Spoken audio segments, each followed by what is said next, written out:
Assalamualaikum warahmatullahi wabarakatuh. Bismillahirrahmanirrahim. Alhamdulillahirabbil alamin wassalatu wassalamu ala asyrafil anbiya'i wal mursalin wa ala alihi wa sahbihi ajma'in. Rabbi shrah li sadri wa yassir li amri wahlul 'uqdatam min lisani yafqahu qawli. Alhamdulillah, kita bertemu lagi dalam kelas bersama-sama dengan Ustazah Rafqah binti Bahzan. Insya-Allah sebelum kita memulakan pembelajaran kita pada hari ini, jom kita sama-sama bacakan doa dulu ya.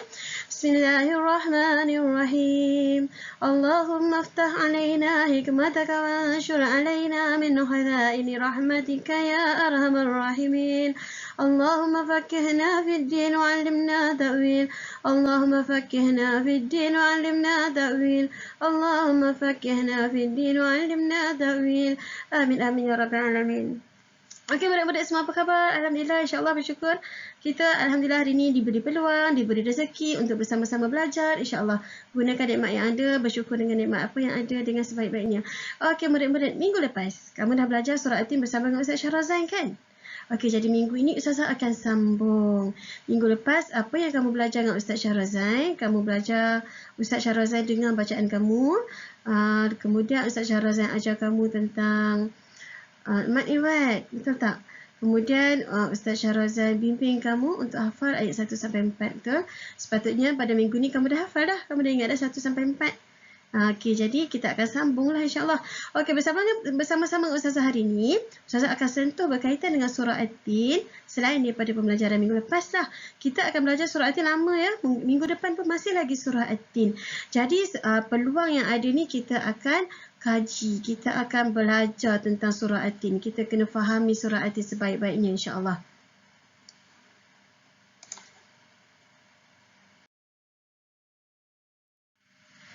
Okey, surah At-Tin.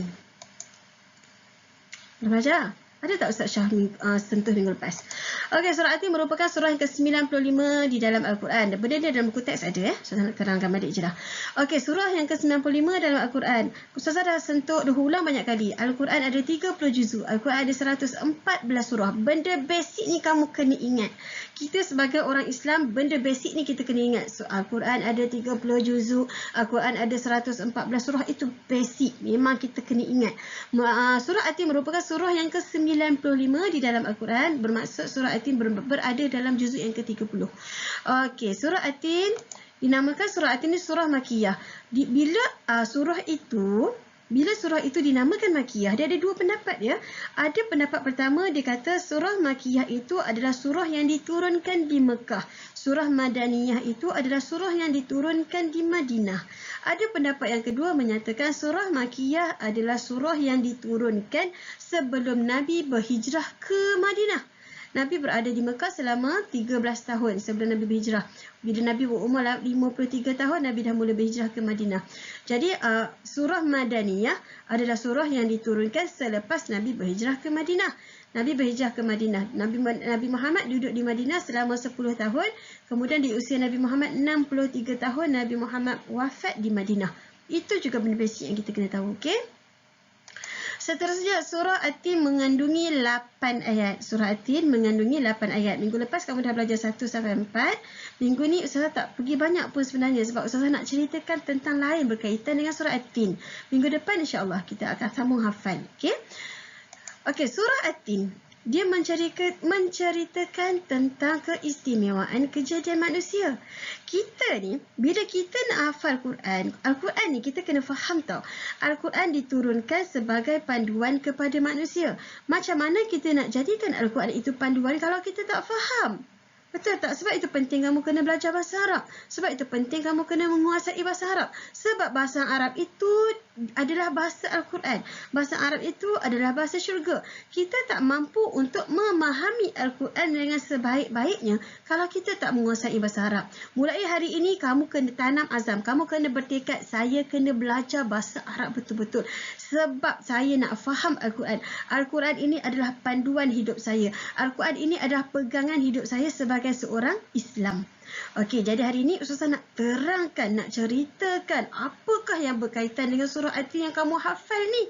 Kita bila kita baca Al-Quran, bila kita nak hafal Al-Quran, kita tahu. Janganlah kamu hafal. Kamu hafal surah apa? Saya hafal surah Ikhlas. Surah Ikhlas cerita tentang apa? Tak tahu. Kamu hafal surah apa? Saya hafal surah Atin. Surah Atin ceritakan tentang apa? Tak tahu. Jadi apa pengajaran yang kamu boleh ambil daripada surah yang kamu hafal? Itu salah. Kan? Jadi tak sempurnalah hafazan kita. Bila kita hafal, kita faham. Itu adalah lebih bermakna. Bila kita faham, barulah kita boleh ambil pengajaran.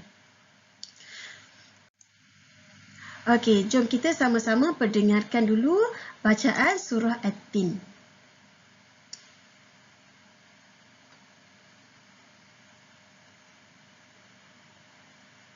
Bismillahirrahmanirrahim. Cuba ikut sama-sama. والتين والزيتون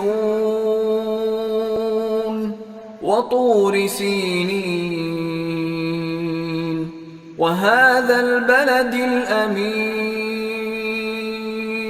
لقد خلقنا الإنسان في أحسن تقويم ثم رددناه أسفل سافلين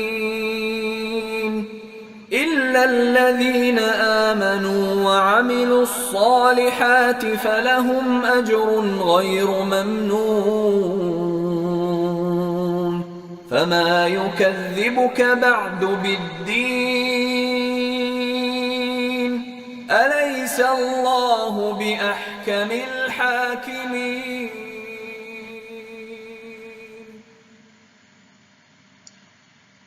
Okey.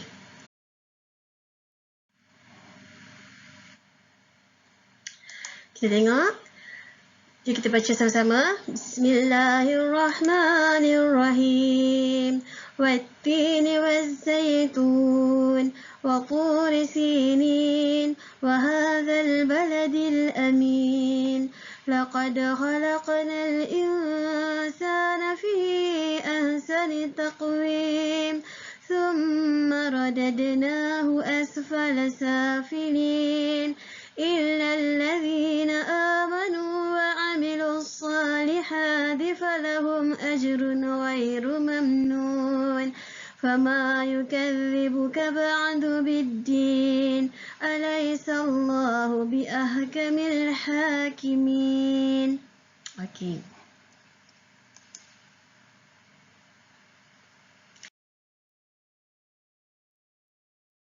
Okey, sebelum saya terangkan apa rahsia, apa cerita di sebalik surah At-Tin, kita tengok dulu apakah hukum tajwid yang kita boleh kaitkan dengan pembelajaran kamu dalam silibus kamu. Kamu untuk tahun 5, kamu belajar mat badal. Betul tak? Kamu belajar mat badal. Kamu tahu tak sebenarnya mat badal dengan mat asli sangat sukar difahami bagi orang-orang yang tak kenal betul-betul. Sebab apa? Mat asli dengan mat badal sangat mirip. Kita nak kenal dia, nak bezakan dia, kita kena faham. Kita kena alert, kita kena dapat detect. Macam mana kita nak membezakan mat asli dengan mat badal. Sebab apa? Huruf mat asli ada 3, iaitu alif, waw, ya. Huruf mat badal pun ada 3, alif, waw, ya. Sebelum huruf alif, mestilah barisnya di baris fathah. Sebelum huruf waw, baris dhammah. Sebelum huruf ya, baris kasrah. Bagi mat badal pula sama. Sebelum alif fathah, sebelum waw dhammah, sebelum ya kasrah. Tetapi mat badal dimulai dengan hamzah. Hurufnya adalah hamzah. Jadi mat asli hurufnya sebarang huruf. Sebarang huruf selain daripada hamzah. Mula-mula tau, permulaan perkataan. Itu yang sebenarnya kita susah nak bezakan. Sebab bagi orang yang tak faham Al-Quran, dia tak boleh nak kenal pasti perkataan itu dimulai dengan huruf hamzah ataupun tidak. Kadang-kadang dia kata mat asli. Mat asli, dia kata mat badal. Contohnya bagi perkataan Al-Quran. Alif, lam, qaf, ra, hamzah, alif, nun. Al-Quran. Dia kata hamzah alif itu adalah mat badal. Bukan. Sebab hamzah alif itu berada di tengah-tengah perkataan Al-Quran. Jadi itu bukan mat badal. Mat badal hamzah itu mesti berada di hadapan perkataan tersebut. Okey, jadi kita nak cari hukum mat asli dan hukum mat badal yang terdapat dalam surah At-Tin. InsyaAllah. Okey, tengok. والتين والزيتون وطور سينين وهذا البلد الأمين Sambil-sambil Ustazah baca, cuba kamu tengok ada tak alif, ada waw, ada ya. Alif, waw, ya dia tak boleh ada baris. Alif, waw, ya tak boleh ada baris. Sebelum huruf alif baris yang fathah, sebelum huruf waw baris yang dhammah, sebelum huruf ya baris yang kasrah. Bismillah. لقد خلقنا الإنسان في أحسن تقويم ثم رددناه أسفل سافلين إلا الذين آمنوا وعملوا الصالحات فلهم أجر غير ممنون فما يكذبك بعد بالدين أليس الله بأحكم الحاكمين. Ustazah pergi tajuk bahagian tajuk sebab Ustazah hari ni nak tekankan tentang kandungan isi surah At-Tin. Okey, tengok mat asli dikenali juga sebagai mat tabi'i, dibaca 2 harakat. Mana dia? Okey, tengok pada ayat pertama, nampak tak? Wattini wazaituni. Okey, wazaitun kat tu ni. Tu ni boleh jadi mat asli kalau kita tak berhentikan bacaan. Kalau kita berhentikan bacaan dia tak jadi mat asli ya. Waturi sinin. Ayat yang kedua. Mana dia? Dekat situ. Waturi, watu, tu. Huruf waw sebelumnya adalah baris dhammah. Huruf sini ni, si, tengok ni ya. Sebelumnya ada baris kasrah. Seterusnya, ayat yang ketiga. Wahadzal, ahadza. Nampak tak alif dengan fathah. Ayat yang keempat. Na, sa, fi. Ayat yang kelima. Na, sa. Okey, ayat yang keenam. Okey, nampak ayat ke-6 kat mana mat aslinya? Ini mat asli dulu. Kemudian ayat yang ke-7. Okey, dan ayat yang ke-8 di situ. Okey, seterusnya adalah mat badal. Minta maaf perkataan mat badal tu terlindung dengan gambar ustazah. Okey, mat badal di mana? Cuba cari, ada tak hamzah? Perkataan itu dimulai dengan hamzah. Nampak? Ada satu sahaja di situ. Okey, itu bukan mat asli ya, itu mat badal. Apabila perkataan itu dimulai dengan hamzah, maka dia adalah mat badal. Okey. Seterusnya dalam Ustazah sentuh sikit ma'arid disukun. Ma'arid disukun ni macam mana Ustazah? Ma'arid disukun adalah terjadi ketika kita berhentikan bacaan sahaja. Kita berhentikan bacaan, nak kenal dia, alif waw ya juga. Macam huruf mat asli tadi kan, macam huruf mat badal dia sebenarnya huruf mat. Huruf mat adalah alif waw ya. Okey. Sebelum huruf alif, sama. Pada fathah di sebelum alif. Sebelum waw mesti dhammah. Sebelum ya mesti baris kasrah. Dan huruf terakhir, kita matikan. Dia ada huruf terakhir yang berbaris. Tetapi kita matikan dengan tujuan kita nak berhentikan bacaan. Dengan tujuan kita nak berhentikan bacaan. Jadi kita tengok contoh ayat. Kita tengok. Watini wazaitun. Okey, kita tengok ayat dia kat mana kita... Kamu tumpukan pada keadaan kita nak berhentikan bacaan. Ni, nampak tak? Kita berhentikan bacaan kat sini kan? Nampak tak sini? Nampak tak sini? Ni huruf waw. Sebelum huruf waw, dhammah. Dan dia ada satu huruf terakhir. Nun. Nun ini berbaris bawah. Bila kita nak berhentikan bacaan, kita akan matikan dia kan? Ni, nampak ini pun sama. Ada huruf ya. Sebelum dia kasrah. Dan ada huruf terakhir yang kita bakal matikan dia sebab kita nak berhentikan bacaan. Amin pun sama. Ada ya, barisnya kasrah. Huruf terakhir kita matikan sebab kita nak berhentikan bacaan. Sebagai conclusionnya, di manakah ma'arid disukun? Tara, yang hujung-hujung. Okey, yang hujung-hujung. Kamu jangan keliru dengan ma'iwat. Minggu lepas kamu belajar ma'iwat. Ma'iwat pun terjadi pada keadaan kita berhentikan bacaan juga kan? Tapi keadaan dia macam mana? Kalau kita nak berhentikan bacaan ma'iwat itu, dia asalnya 2 baris. Fathataini. Okey, ma'iwat apabila fathataini ataupun baris 2 di atas, bila mana kita nak berhentikan bacaan, dia tinggal 1. Kan? Minggu lepas kamu dah belajar. Okey, seterusnya Ustazah nak sentuh adalah berkaitan dengan qalqalah. Berkaitan dengan qalqalah. Qalqalah ni kamu belajar tahun lepas. Semua, ada yang masih ingat, ada yang masih tak ingat kan? Qalqalah dia ada 5 huruf saja. Baju dah qata. Ba, jim, dal, qaf, ta. Baju dah qata. Yang mana qalqalah ini adalah kita bacaan kita kena detakkan sikit. Sama ada qalqalah sughra atau kubra. Kalau sughra, huruf qalqalah itu berada di tengah-tengah perkataan, manakala qalqalah kubra adalah berada di hujung bacaan kita. Bila kita nak berhentikan ada huruf qalqalah.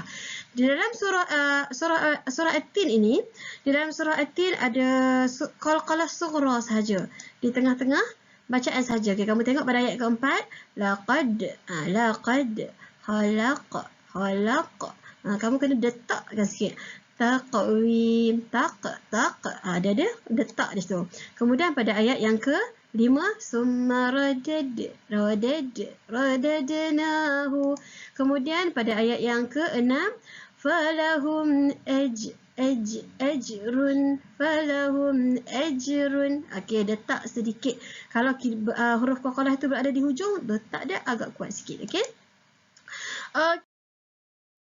Okey, seterusnya barulah kita nak masuk kepada kefahaman surah. Okay, kita hafal biar kita faham. Okey, watini wa zaitun, demi buah tin dan buah zaitun. Apa maksud demi? Demi ini bermaksud Allah bersumpah. Allah bersumpah atas nama buah tin dengan buah zaitun. Masya Allah. Oh, Ustazah, boleh kita sumpah atas nama benda? Demi, jadi kalau saya nak sumpah demi pensel saya, boleh tak macam tu, Ustazah? Okey, tak boleh. Kita makhluk. Kita adalah yang diciptakan oleh Allah. Nama kita makhluk. Bila kita adalah makhluk, kita tak boleh bersumpah selain daripada nama Allah. Demi Allah, kita boleh bersumpah. Okey. Tetapi ulama-ulama yang terdahulu, dia akan mengelakkan dirinya daripada bersumpah atas nama Allah sebab dia sangat memuliakan nama Allah tersebut. Tapi kalau kita nak bersumpah, kita hanya boleh bersumpah atas nama Allah. Tak boleh bersumpah, kau tak percaya cakap aku sumpah demi mak aku. Tak boleh. Tak boleh bersumpah atas nama makhluk juga. Kita kena bersumpah atas nama Tuhan kita sahaja. Demi Allah, demi Tuhanku boleh. Tetapi Allah, dia adalah Khalik, dia adalah pencipta. Dia boleh bersumpah atas setiap benda yang dia ciptakan. Di dalam Al-Quran, apabila Allah bersumpah atas sesuatu perkara itu, bermaksud perkara itu adalah penting. Tengok, Allah bersumpah atas nama buah tin dengan buah zaitun. Masya Allah, apa pentingnya buah tin dengan buah zaitun? Ini ada banyak pendapat. Yang ada pendapat yang menyatakan ini adalah rahsia dari mana asalnya, daripada mana negara asalnya buah tin dengan buah zaitun ni. Sebabnya kalau dia ada banyak cerita yang panjang. Okey, ada satu pendapat dia kata dia bersumpah atas Allah bersumpah atas nama buah tin dengan buah zaitun ni merujuk kepada negara asal buah tin dengan buah zaitun. Ada pendapat yang kedua menyatakan Allah bersumpah atas nama buah tin dengan buah zaitun ini sebab dia datang daripada syurga. Ada pendapat yang menyatakan Allah bersumpah atas nama buah tin dengan buah zaitun ini sebab buah tin dengan buah zaitun ini dia mengandungi banyak manfaat kepada manusia. Dia memberi banyak kebaikan kepada manusia. Okey, kalau cerita satu-satu jadi panjang lagi. Cukup kamu tahu bila Allah bersumpah atas sesuatu itu, maksudnya benda itu adalah penting. Kemudian ayat yang kedua, Allah masih lagi bersumpah wa turi sinin, demi bukit Tursina, demi bukit Sinai ataupun kita sebut Tursina. Bukit Sinai ni di mana, Ustazah? Ada pendapat yang katakan ada yang kata di Mesir, ada yang pendapat kata di Syria.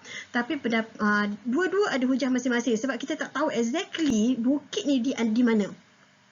Bukit Tursina ni adalah tempat Nabi Musa bertemu dengan Allah. Nabi Musa mendapat kitab Injil daripada Allah di sini. Dia ada sejarah dia. Sebab itu Allah bersumpah atas nama Tursina ni, atas Bukit Sinai ni, atas nama. Sebabnya daripada sini dia bermula satu sejarah yang panjang. Sejarah manusia yang panjang. Kalau saya cerita panjang lagi. Tak apa, kamu cuma tahu Tursina ini satu tempat yang penting yang mana Allah bersumpah padanya. Saya nanti nak cari rahsia dia. Kamu kena cari tu. Saya cerita secara umum sahaja. Okey, seterusnya Allah bersumpah lagi dalam ayat yang ketiga, wa hadzal baladil amin, demi negeri yang aman. Negeri yang aman ini Allah merujuk kepada Makkah. Makkah sebab apa dikatakan negeri yang aman? Sebab di sinilah lahirnya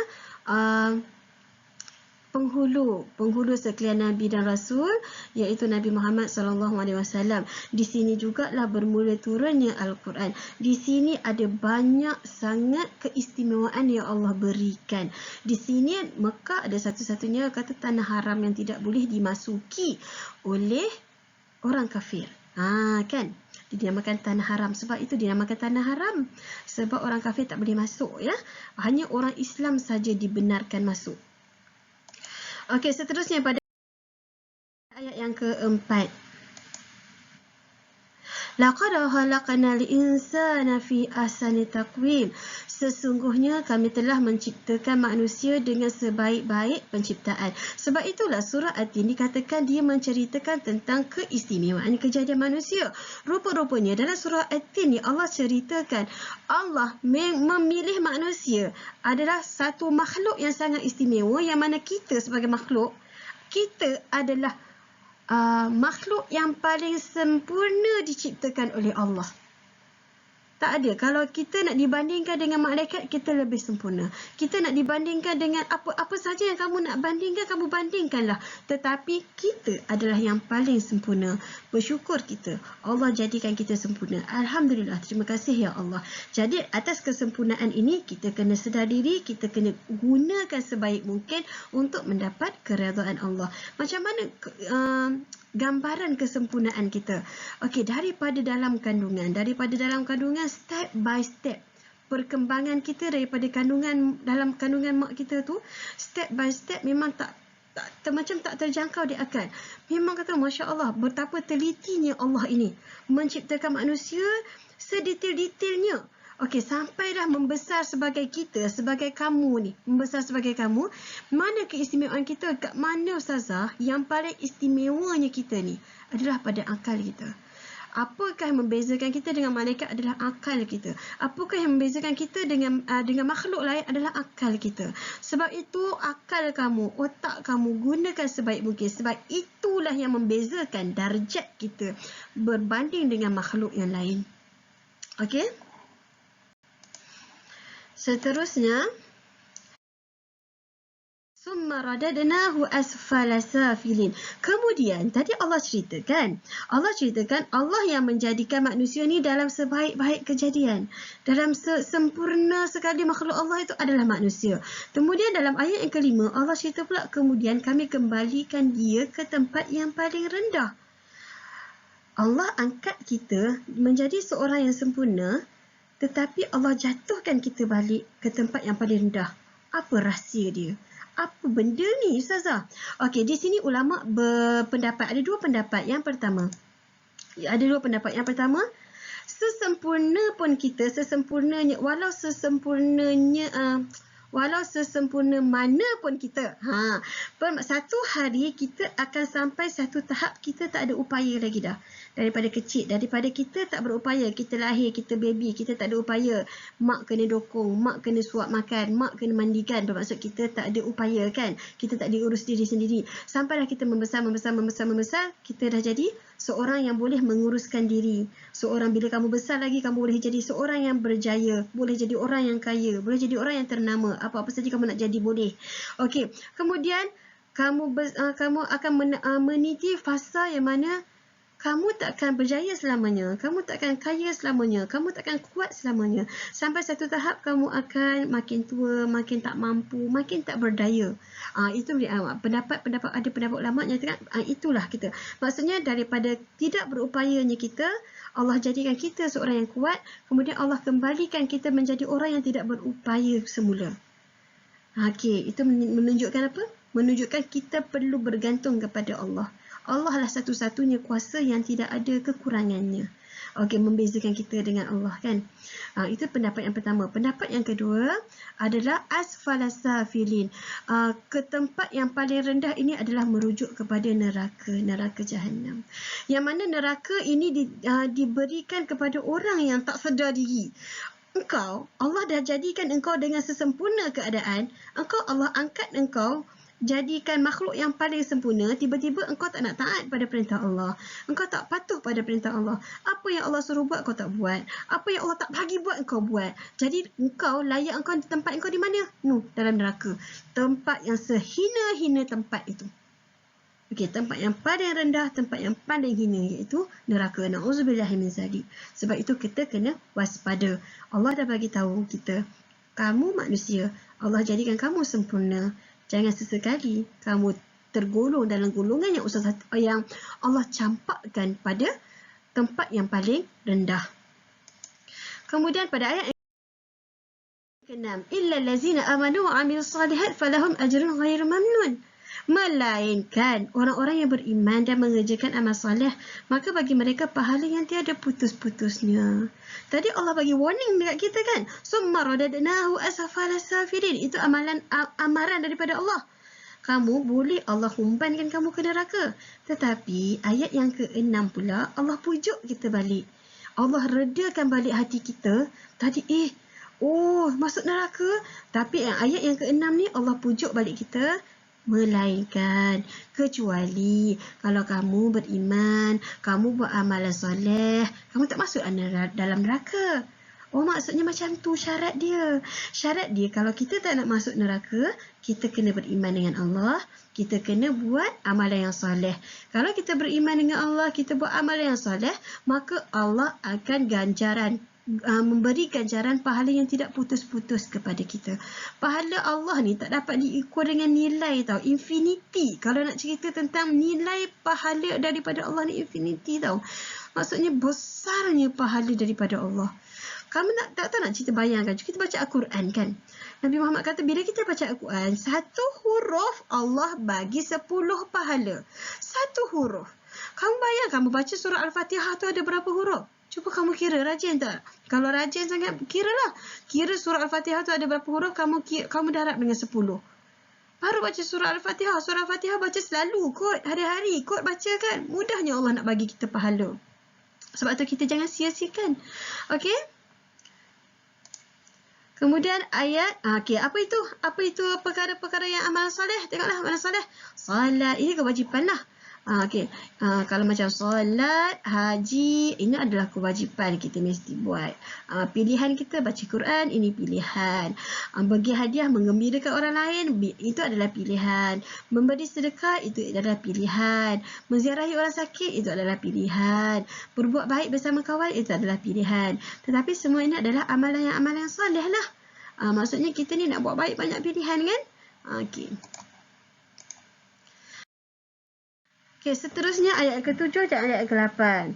Fama yukadzibuka ba'du bidin. Maka apa yang menyebabkan kamu mendustakan hari pembalasan? Kenapa kita tak percaya lagi pada hari akhirat? Tak ada sebab kita tak percaya pada hari akhirat. Kita kena faham, hidup kita satu hari kita akan mati. Bila kita mati, takkan mati itu sebagai pengakhiran hidup sahaja. Habis tu, mana ganjaran-ganjaran pahala? Mana dia apa di balasan setiap perkara baik yang kita buat masa kat dunia? Apa azab, apa ni balasan kepada setiap dosa yang orang lain buat dekat dunia ni? Tak adalah kalau mati itu habis cerita. Rupa-rupanya selepas kita mati kita ada hari pembalasan, hari akhirat. Maksudnya tak ada sebab kita tak percaya pada wujudnya hari pembalasan tu. Sebab dekat situlah kita akan diadili dengan seadil-adilnya oleh Allah. Alaihissallahu biahkamil hakimin. Bukankah Allah itu pemberi hukuman, pemberi balasan yang maha adil. Kan? Jadi, inilah kisah daripada surah At-Tin yang kamu hafal. Kamu kena harap kamu hafal dengan kefahaman. Okey? Jadi kamu yang dah hafal, sepatutnya kamu dah hafal. Bismillahirrahmanirrahim. Wattini wazzaitun wa turi sinin wa hadzal baladil amin. Laqad khalaqnal insana fi ahsani taqwim. Itu empat ayat yang kamu dah sepatutnya hafal minggu lepas. Untuk minggu ni, kamu cuba hafal ayat yang kelima. Summa radadnahu asfala safilin. Kemudian kamu kembalikan ke tempat yang paling rendah. Kan? Saya terangkan tadi kan, tempat yang paling rendah merujuk kepada apa kan? Kalau kamu tak boleh nak hafal sekaligus, summa radadnahu asfala safilin, panjang susah. Kamu potong-potonglah. Hafal summa radadnahu dulu. Summa radadnahu, summa radadnahu, summa radadnahu. Bila dah ingat summa radadnahu, baru hafal asfala, asfala, asfala, asfala. Kamu gabung. Summa radadnahu asfala. Kemudian baru hafal safilin, safilin. Itulah kaedah kita nak hafal. Kalau kita tak mampu untuk hafal satu ayat yang penuh, kamu potong-potong kepada potongan ayat yang pendek. Bila kamu hafal sikit-sikit, kemudian kamu gabungkan, Ulang balik daripada ayat yang pertama.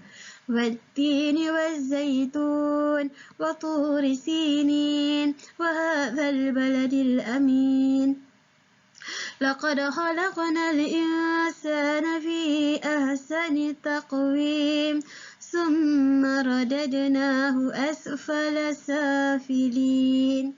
Okey, cuba 5. Sampai 5 ayat dulu ya minggu ni ya. Minggu depan kita sambung lagi insya-Allah.